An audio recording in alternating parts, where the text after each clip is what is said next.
मशहूर डॉक्टर के अग्रवाल का कोविड-19 से निधन हो गया। लोगों को जो बेहद हैरान कर रही है वो ये कि उन्हें वैक्सीन की दोनों डोज लग चुकी थी। इस पर मेदांता अस्पताल के डॉक्टर अरविंद कुमार ने कहा है कि कई वजह हो सकती हैं जिनसे पूरी तरह टीकाकरण के बाद भी ऐसा हो सकता है। उन्होंने एक बातचीत में कहा कि इस पर और रिसर्च की जरूरत है।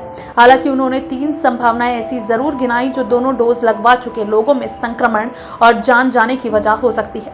डॉक्टर कुमार ने कहा कि हाल फिलहाल में वैक्सीन लगवा चुके लोगों का जो निधन हुआ है उनकी पिछले साल से तुलना करें तो एक बात तो साफ है कि इस बार जान जाने वाले लोगों की संख्या कम है।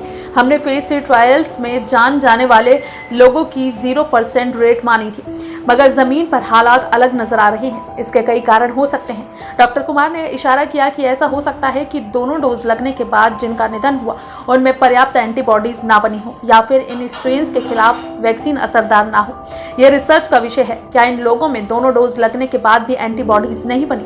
अगर एंटीबॉडीज बनी तो पर्याप्त मात्रा में नहीं बनी, या जिस तरह की न्यूट्रलाइजिंग एंटीबॉडीज चाहिए थी वो नहीं बनी। तीसरी संभावना यह है कि जो एंटीबॉडीज थी वो वायरस के इस स्ट्रेन के खिलाफ कारगर नहीं है। वेदांता के एक्सपर्ट ने जनता से अपील करते हुए कहा कि इसका मतलब ये नहीं है कि वैक्सीन बेकार है। 100% प्रोटेक्शन नहीं है, लेकिन फिर भी निधन गंभीर बीमारी से बचाने में काफी कारगर है। आज की तारीख में यह हमारा सबसे मजबूत हथियार है। आंध्र प्रदेश में इंडियन मेडिकल एसोसिएशन के अध्यक्ष डॉक्टर नरेला सुब्रमण्यम ने कहा कि WHO ने बार बार कहा है कि वैक्सीन आपको कोविड-19 पॉजिटिव नहीं बना सकती। उन्होंने ये भी कहा कि अगर कोई व्यक्ति कोविड बीमारी के इंक्यूबेशन पीरियड में वैक्सीन लेता है तो टेस्ट पॉजिटिव आ सकता है। यह भी हो सकता है कि वैक्सीनेशन सेंटर से आपको इन्फेक्शन हो या टीका लगने के ठीक बाद उस स्थिति में भी पॉजिटिव रिजल्ट आ सकता है।